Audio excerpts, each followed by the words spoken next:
Estão com o caderno aí com aquela última atividade que eu passei sobre a República?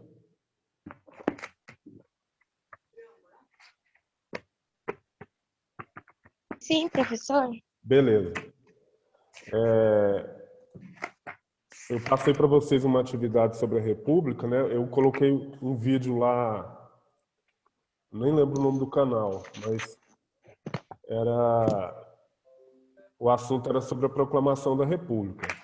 E aí eu mandei um print com 4 questões e pedi para vocês responderem. Eu coloquei lá no Google, no Classroom, e aí a gente vai fazer uma rápida correção dele e depois a gente vai entrar no assunto da República no Brasil. Vou colocar aqui uma imagem para a gente poder fazer essa correção. Conseguem ver? Sim. Beleza. Alguém, por gentileza, poderia ler para mim a questão número 1?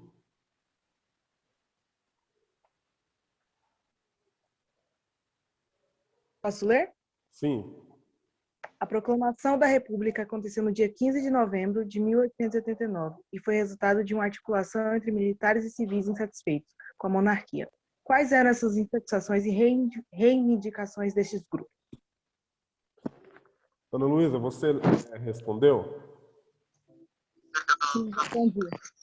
Gostaria de ler a sua resposta? Não sei se está certa, mas posso. Então vamos lá. A queda da monarquia se deu devido às questões militares, questões religiosas e questões abolicionistas. A militar foi o fim da Guerra do Paraguai, a militar vieram do Paraguai. Religiosa foi quando Dom Pedro não acatou as ordens do Papa, e abolicionista o fim da escravidão. Ok, certo. É isso mesmo. Aqui eu tenho uma resposta um pouco mais ampla. Eu acho que ela não fala sobre a parte da Igreja Católica, a questão religiosa. Mas tudo isso que você colocou está certo. Aí eu vou ler essa resposta aqui rapidinho. Insatisfação entre os militares com salários e com a carreira, além de eles exigirem o direito de manifestar suas posições políticas, né? Por quê? Porque teve a Guerra do Paraguai, como a Ana falou, o exército brasileiro foi muito bem nessa guerra, tanto é que o Brasil venceu a Guerra do Paraguai, né, junto com o Uruguai e com a Argentina, eles derrotaram o Paraguai, e aí esse exército passou a exigir um melhor salário e também participar da política. O governo não aceitou, aí o exército brasileiro rompeu com Dom Pedro II, deixou de apoiá-lo. Esse segundo ponto aqui tem a ver com o que eu falei do primeiro. Terceiro ponto aqui é descontentamento entre elites emergentes, né? Alguns grupos da população brasileira estavam emergindo, estavam conseguindo melhor poder aquisitivo e por conta disso eles queriam participar também da política, mas eles não conseguiam participar da política. Então eles começaram a ficar descontentes também com o governo do Dom Pedro II. Esse pessoal dessa elite emergente se enquadra aqui nesse quarto ponto aqui, ó. Grupos na sociedade começavam a exigir maior participação política. O próximo aqui é a questão abolicionista, que somou forças ao movimento republicano. Todo mundo sabe que a principal mão de obra no Brasil nesse período era dos escravos. A abolição da escravidão se deu em 13 de maio de 1888. E aí os grandes fazendeiros, que também eram conhecidos como barões do café, eles perderam a sua mão de obra, a sua principal fonte de mão de obra, e eles deixaram de apoiar o Dom Pedro II. Né? Então, eles acabaram se aproximando da causa republicana, juntamente com os militares. E aí, o vídeo lá fala bem sobre isso. No dia 15 de novembro de 1889, ocorreu o golpe republicano que tirou Dom Pedro II do poder e levou o Brasil a ser agora uma república. Vamos para 2. Outra pessoa gostaria de ler?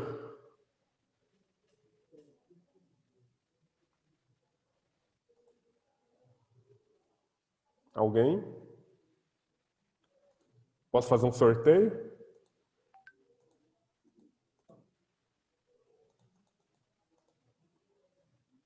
Ninguém vai se voluntariar?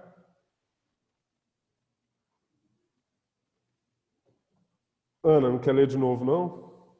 Posso ler de novo. Tá Qual bom. foi um dos principais fatores que levou o regime monárquico a entrar em decadência? Quer ler a sua resposta também? Me ajuda, que eu te dou um ponto depois. Ficou parecida com a primeira, da número 1, mas o movimento pelo fim da escravidão, choques com a igreja, movimento republicano e conflitos com o exército. Sim, correto. Aí a gente faz um link direto com a questão do exército. Olha a resposta aqui, ó. O regime monárquico começou a entrar em decadência logo após o fim da Guerra do Paraguai, em 1870, o que resultou da incapacidade da monarquia de atender aos interesses e às demandas da sociedade brasileira.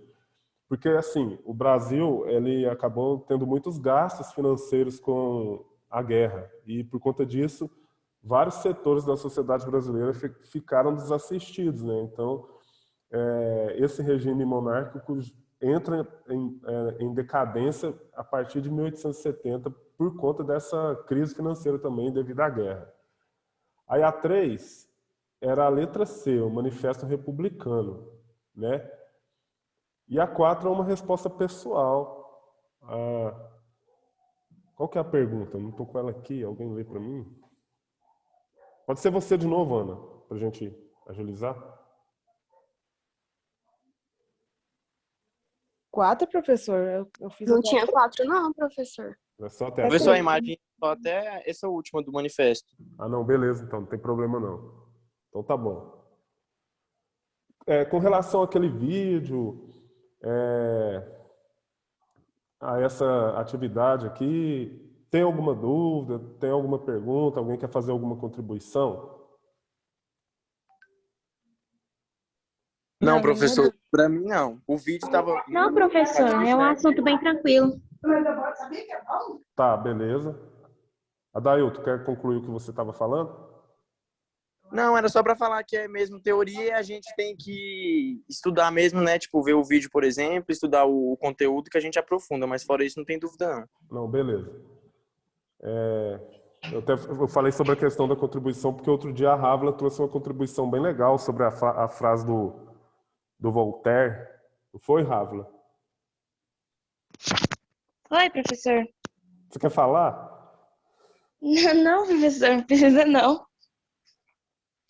Aí depois eu compartilho isso lá no grupo, porque senão a gente vai ficar também com essa aula aqui compridona. É verdade. Tá bom, então. Agora, eu quero... Oi, quem? Canadá. Oi, quem? Alguém falou aí, estava com o microfone aberto, eu achei que queria falar. Beleza, então agora eu gostaria de falar já sobre então esse conteúdo da República. Eu vou colocar aqui um slide também.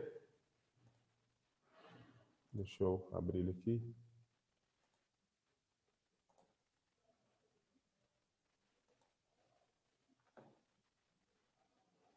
Beleza. A gente vai falar então agora, começar a falar sobre essa primeira fase da República no Brasil, que é a República Velha, né?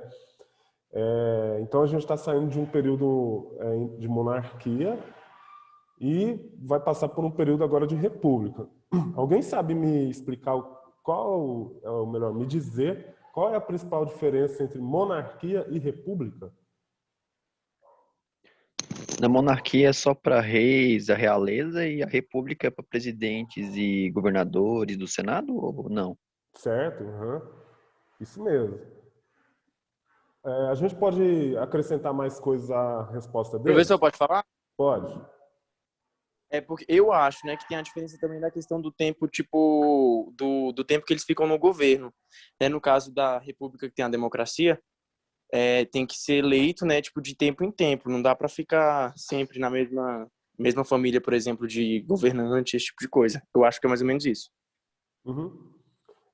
Na República precisa ter uma alternância do poder justamente para isso, para dar mais democracia, mais participação dos diversos grupos que são representados pelos políticos que a gente escolhe, né? Então, na República tem essa rotatividade, né? E na monarquia, não. Na monarquia, o poder fica perpetuado na mão de uma família só, né? Que representa um grupo apenas, no caso.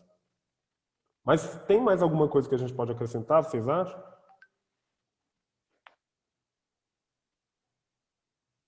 Que era bem mais difícil a conversa entre o povo e a realeza do que com os presidentes de hoje em dia, porque naquela época, com os reis e rainhas, você tinha que ter uma convicção com o rei para conversar com ele diretamente. Justamente, isso também é uma diferença importante, porque a República ela vem justamente para romper com aquela ideia de monarquia absolutista, a monarquia que tem difícil acesso, que o povo tem difícil acesso a essa monarquia, a esse rei, né? Enfim, a República vem justamente para quebrar com essas barreiras também. Então, isso que você fala também se enquadra dentro dessa questão.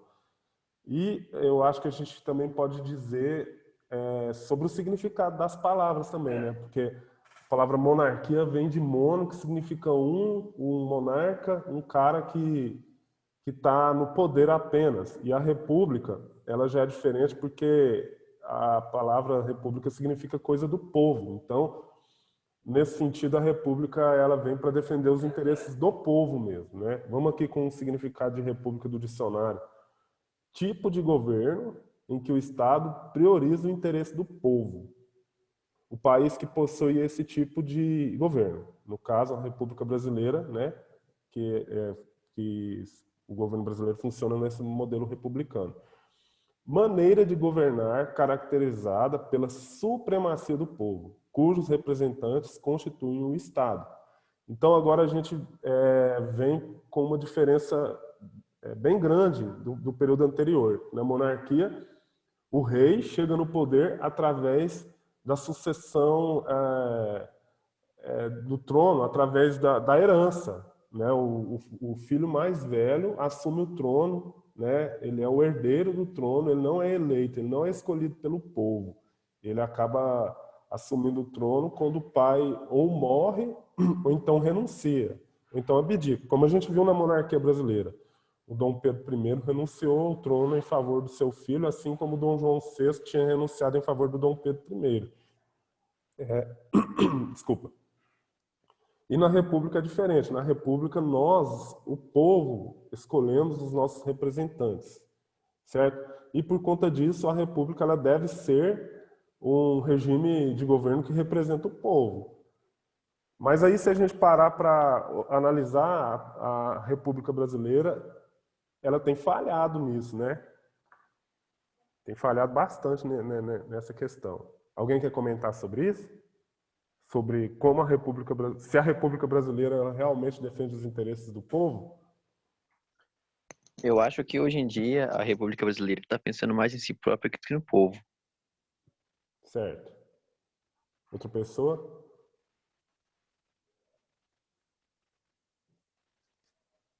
Então, bora. Essa república, ela... antes de continuar, não se esqueça.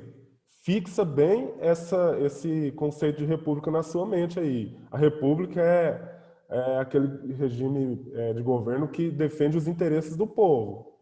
República, res publica, coisa do povo. Fixa bem isso na sua mente. Vamos ver se realmente, nesse começo de república, a República Brasileira defende os interesses do povo. E se ela ainda hoje defende ou se mudou muita coisa. Próximo slide aqui. O período republicano no Brasil, ele é dividido dessa forma aí, ó. Então, estudando história, você tem que ter isso em mente. A República Brasileira, os historiadores dividiram ela nessas fases. A República Velha, que vai de 1889 a 1930, que é o que nós vamos estudar agora no primeiro bimestre. A gente vai estudar só esse período aqui, no primeiro bimestre, primeiro corte, né, que agora eles chamam assim. A Segunda República, não, a República Velha vai da proclamação da República, em 89, até a Revolução de 30, que acabou com a República Velha e colocou o Getúlio Vargas no poder. Aí de 30 a 45 é a era Vargas. De 45 a 64 é a República Populista. De 1964 a 1985 é a ditadura militar no Brasil. E de 85 até hoje, aqui está 84, mas coloco 85, é a Nova República, que é o período que a gente vive até hoje. Aí aqui na linha do tempo você vê alguns feitos históricos, marcos históricos, né, fatos históricos que levaram a terminar um período e começar outro. Alguma pergunta?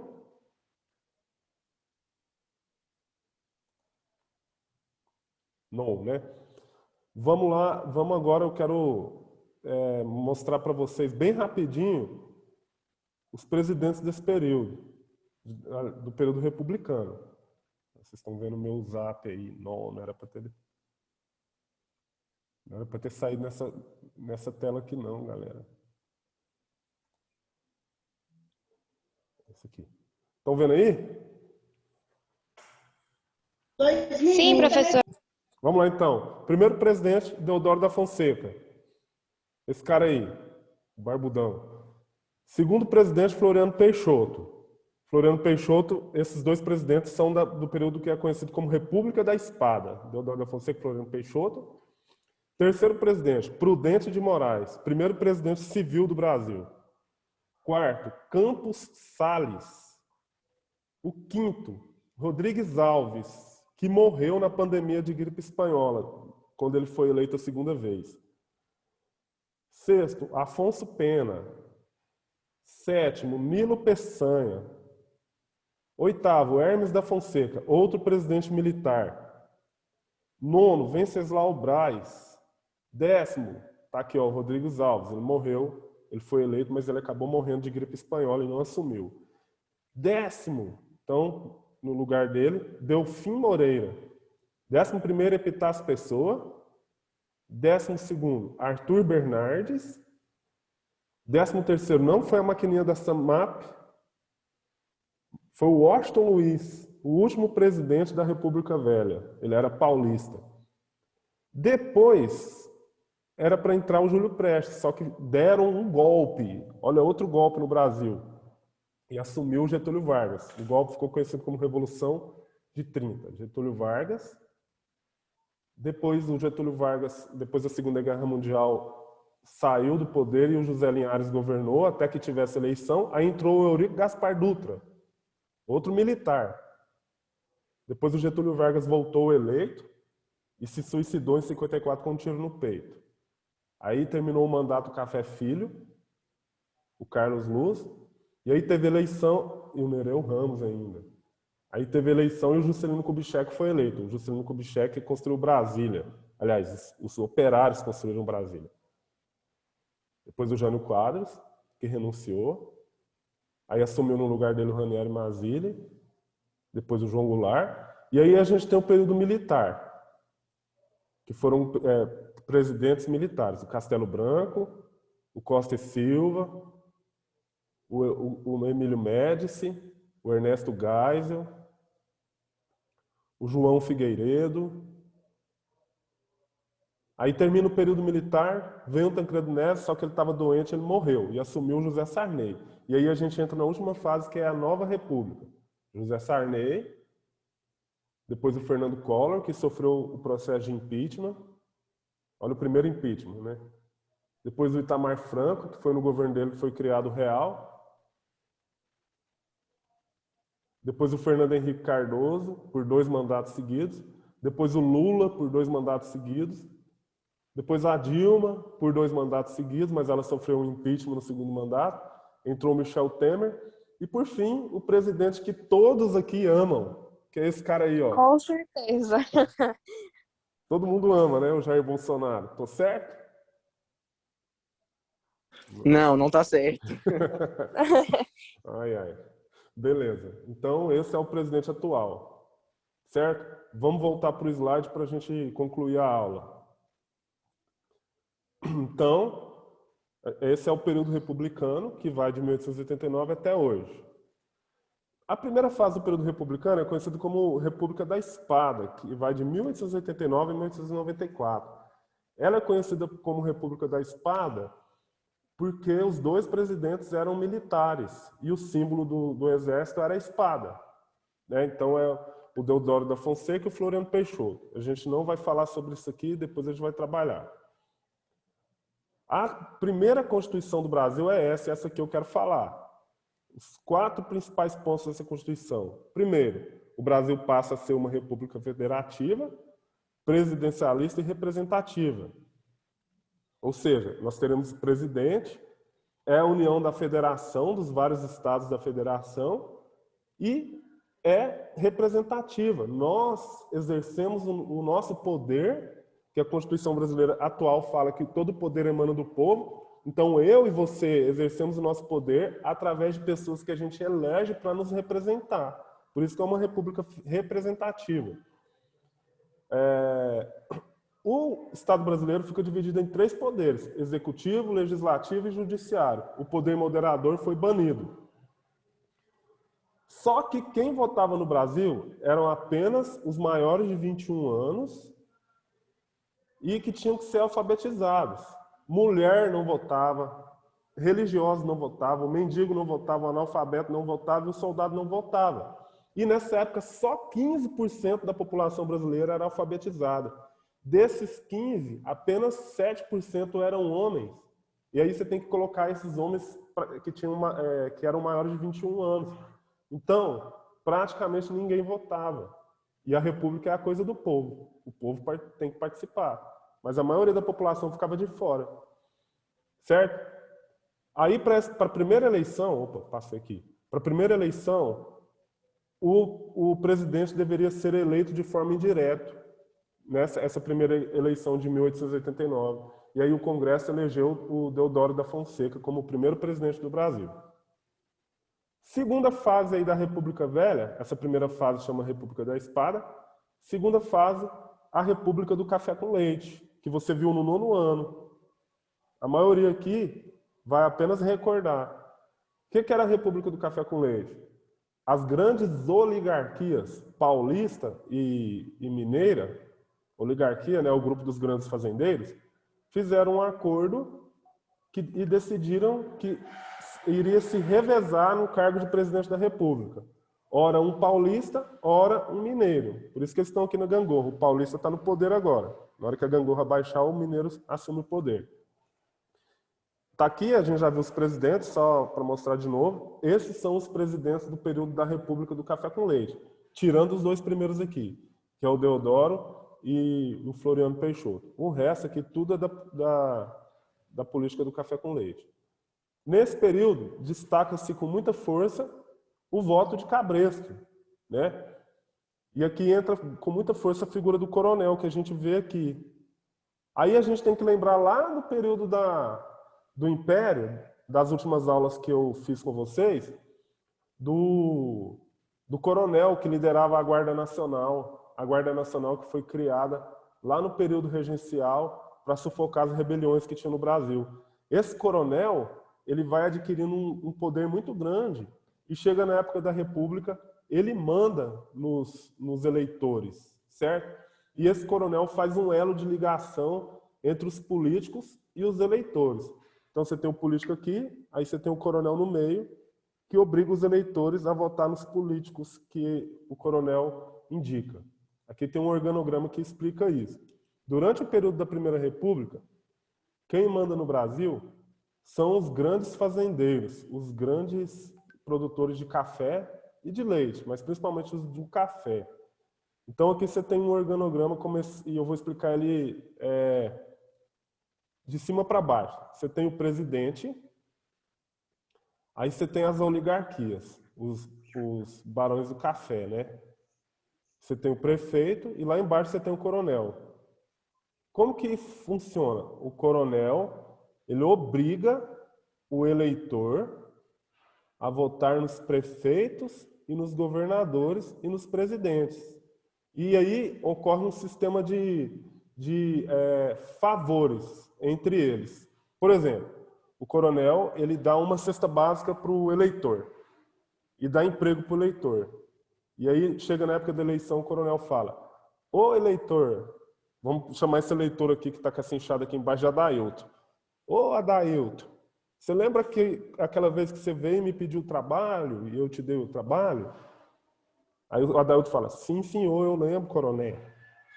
Aí o coronel vai e fala: pois é, agora tem fulano que vai ser candidato, ele vai trazer a prefeito, ele vai trazer muitos benefícios para a nossa região. Eu queria que você votasse nele. O Adailton, claro que ia votar, porque ele recebeu favores, e se ele não votasse, ele podia ser até mandado embora. Ele poderia até ser punido pelo coronel. Aí o coronel, ele dava esse voto para o prefeito, e ele também conseguia esse voto para o governador, e esse governador, e também conseguia esse voto para o presidente. Agora, qual que é o benefício que o coronel ganha em troca? O presidente ele vai entregar verbas para os governadores, verbas para o prefeito, e o prefeito vai praticar favores para o coronel, certo? Então, isso aqui é um sistema de trocas, um sistema de troca de favores. Começa desde lá do curral eleitoral, onde está o eleitor, e vai até o presidente. E esse sistema funcionava para que justamente São Paulo e Minas Gerais mandassem no Brasil nesse primeiro momento. Ok? Ok. Beleza. Agora é o momento que vocês podem fazer perguntas sobre isso que a gente falou aqui agora. Vou colocar esse último slide de novo. Vamos lá. Alguém tem alguma pergunta? Professor, e foi até assim, até que período desse jeito? Desse modelo aí foi até 1930, quando uma série de fatores contribuiu para esse modelo acabar. Por exemplo, o café entrou em crise, vários setores da sociedade que não tinham participação política, entre eles os tenentes do exército, eles começaram a pressionar para acabar com todo esse arranjo político aí. Né? Na década de 20, a gente vai ver no nosso conteúdo, que teve vários movimentos militares para tentar derrubar a política do café com leite. E aí, em 1930, um desses movimentos, liderados pela Aliança Liberal, juntamente com Getúlio Vargas, eles acabaram derrubando a política do café com leite. Então, esse modelo ele dura basicamente de 1894 a 1930. Agora, a gente sabe que até hoje tem muita prática dessas que acontece, né? Beleza, alguma outra pergunta?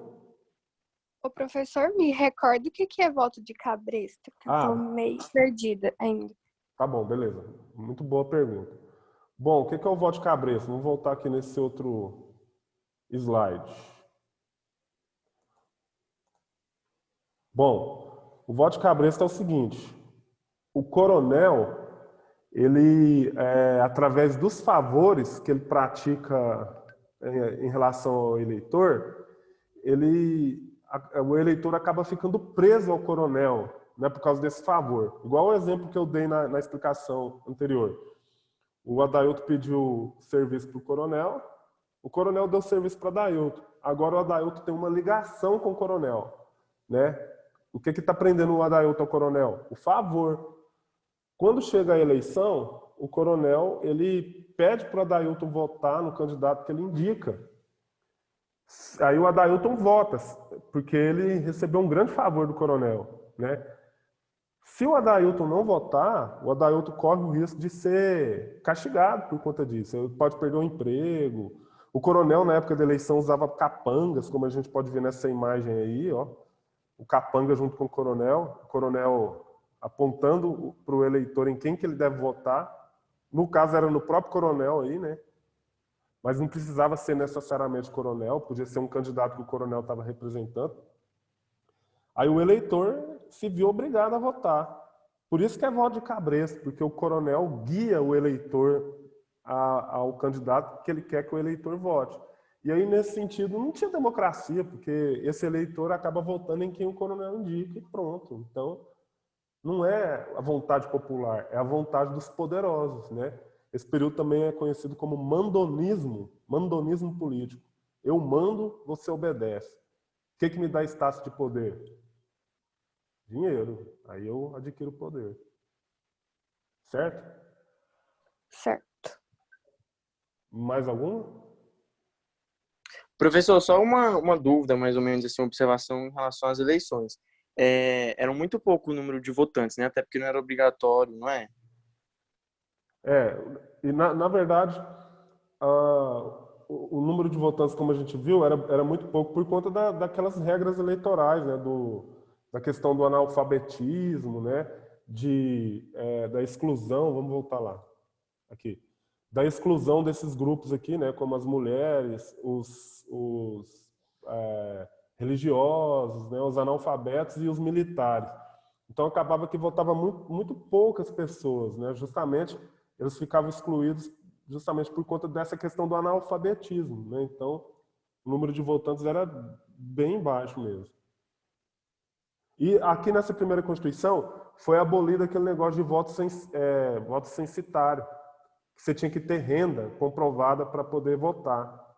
Mas acabava que, por conta do analfabetismo, não mudou muita coisa, né? Você não precisava ser rico para votar, mas você é analfabeto. Então, à medida que vai passando o tempo, esse cenário vai mudando. Mas no primeiro momento, muito poucas pessoas votam. Ok? Ok, beleza. Certo. Mais alguma? Professor, esses votos assim, de cabreiro, a maioria dos fazendeiros eram analfabetos, não era? Sim. A gente tem que pensar nesse cenário aqui dentro apenas das pessoas alfabetizadas que podiam participar dessa política, desse primeiro momento. Então, quem é alfabetizado é manipulado aqui nesse processo eleitoral. Então, era só gente que era alfabetizada que podia participar desse processo eleitoral. Entendi. Beleza. Então, você vê que o poder está na mão só dessa galera, né? O povo mais pobre, infelizmente, está vendo as coisas acontecerem e não participa da República Brasileira. Na verdade, o papel da República não está sendo certo, né? Igual aí. Porque o povo não tem ação nesse caso. Justamente, o povo ficava totalmente excluído aqui. Você está vendo um jogo de interesse só entre os poderosos. Por exemplo, aqui, nesse período, como a gente sabe, são os fazendeiros do café que mandam, eles conseguiram aprovar uma lei chamada Convênio de Taubaté, que beneficiava a classe, né? A classe dos cafeicultores. O que era esse Convênio de Taubaté? Se os fazendeiros do café tivessem prejuízo, o governo entraria com dinheiro para poder suprir, arcar com esses prejuízos do fazendeiro de café. Então a gente observa aí que a política era realizada, era feita para defender os interesses de quem estava lá no poder. Até hoje, né? Infelizmente. Beleza? Essa coisa que o senhor falou aí que o governo bancava, se desse alguma coisa de errado na produção, é até hoje, né, no caso. Todas as plantações, o governo banca tudo que foi gasto Sim. com plantio. Justamente. Agora, nessa época, você não via tanto, digamos assim, direitos garantidos para a população mais pobre, né? Hoje a gente já observa que já ocorre os mais pobres, as pessoas, as classes inferiores, elas já conquistaram mais espaço dentro da própria Constituição. Nessa época, não. Nessa época era totalmente voltado para esses grupos de pessoas poderosas, de pessoas que realmente tinham dinheiro. Certo? Eu vou fazer um print aqui, aí a gente vai encerrar. Gente, ó, eu vou mandar uma atividade sobre essa aula lá no Classroom, depois você entra lá para poder ver a atividade. Ok? Tá bom. Ô, professor, e sobre essa prova que vai ter conteúdo de história, vai ser o quê? São esses conteúdos que a gente estava revisando. Mas essa prova ela vem do governo, gente. Eu não sei dizer o que vai cair ao certo. Ela será de que dia que dia? Dia 24 até dia 1º. Logo, logo eles falam para vocês no grupo. Aí vocês veem tudo bonitinho, de máscara, álcool gel, luvinha na mão. Traz um bichão desse aqui, ó. Beleza, galera? Vamos encerrar por aqui. Beleza. Vamos encerrar por aqui. Aí, todo esse material eu vou mandar lá no Classroom e você pode acessar por lá. Abraço para vocês. Abraço. Tchau. Até mais, professor. Obrigado pela aula. Eu que agradeço.